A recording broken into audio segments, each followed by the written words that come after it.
நம்ம இன்னைக்கு நாட்டு சர்க்கரையை பயன்படுத்தி எப்படி லெமன் மின்ட் கூலர் பண்ணுறதுன்னு பார்க்கலாம்.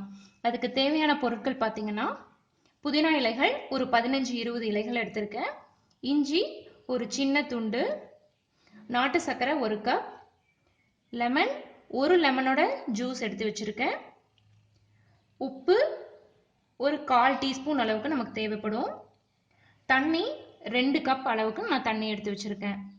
இப்போ நம்ம எப்படி பண்ணுறதுன்னு பார்க்கலாம். அதுக்கு முதல்ல புதினா இலைகளையும் இஞ்சியும் நம்ம நல்லா அரைச்சி எடுத்துக்கலாம். நம்ம இஞ்சி புதினா இலைகளை சேர்த்து கை உரல்லையும் இடிச்சுக்கலாம், இல்லாட்டி நீங்கள் மிக்சிலையும் கூட சேர்த்து அரைச்சி எடுத்துக்கலாம். நம்ம இப்போ கை உரல்ல இஞ்சி கொஞ்சம் முதல்ல சேர்த்து இடித்து எடுத்துட்டு அதுக்கப்புறமா நம்ம புதினா இலைகளை சேர்த்து நல்லா அரைச்சி எடுத்துக்கலாம். நம்ம முதல்ல இஞ்சியை சேர்த்து நல்லா இடித்து எடுத்துக்கலாம். அதுக்கப்புறம் நம்ம புதினா இலைகளை சேர்த்துக்கலாம். நம்ம இஞ்சி நல்லா அரைச்சி எடுத்தாச்சு. இப்போ புதினா இலைகள் சேர்த்து நல்லா மைய அரைச்சி எடுத்துக்கலாம். நம்ம இப்போ புதினா இலைகள் நல்லா அரைச்சி எடுத்தாச்சு.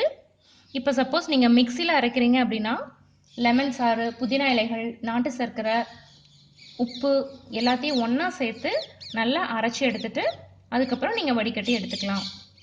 நம்ம இப்போ அரைச்சி வச்சுருக்க இந்த விழுதை தண்ணியில் சேர்த்து நல்லா கலந்துக்கலாம். இப்போ நம்ம அரைச்சி வச்சுருக்க விழுதை சேர்த்துக்கலாம். சேர்த்துட்டு நல்லா கலந்து விட்டுருங்க. கலந்து விட்டுட்டு நம்ம நாட்டு சர்க்கரையும் லெமன் ஜூஸையும் சேர்த்துக்கலாம்.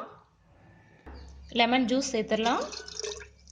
சேர்த்துட்டு கூடவே நாட்டு சர்க்கரை 1 கப் அளவுக்கு எடுத்திருக்கோம், அதையும் சேர்த்து நல்லா கலந்து விட்டுருங்க. நாட்டு சர்க்கரை கரையிற அளவுக்கு நல்லா கலந்து விட்டுருங்க. நம்ம இப்போ ஒரு 1/4 டீஸ்பூன் அளவுக்கு உப்பு சேர்த்துக்கலாம்.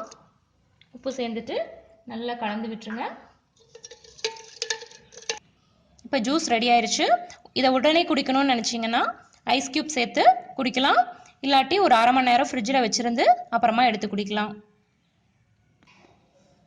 இதில் நம்ம புதினா இலைகள், இஞ்சி, நாட்டு சர்க்கரை எல்லாமே சேர்த்துருக்கிறதுனால இது நல்ல எதிர்ப்பு சக்தியை அதிகப்படுத்தும். அதே மாதிரி சம்மருக்கு இது ஒரு நல்ல ரெஃப்ரெஷிங் ட்ரிங்க். இப்போ நம்ம 1/2 மணி நேரம் ஃப்ரிட்ஜில் வச்சு எடுத்தாச்சு. நீங்களும் இனிமேல் வெள்ளை சர்க்கரை யூஸ் பண்ணாமல் நாட்டு சர்க்கரை பயன்படுத்தியே ஜூஸ் ரெடி பண்ணுங்கள். நீங்களும் இதை ட்ரை பண்ணி பாருங்கள்.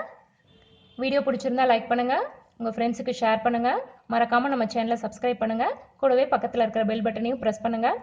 தேங்க்யூ.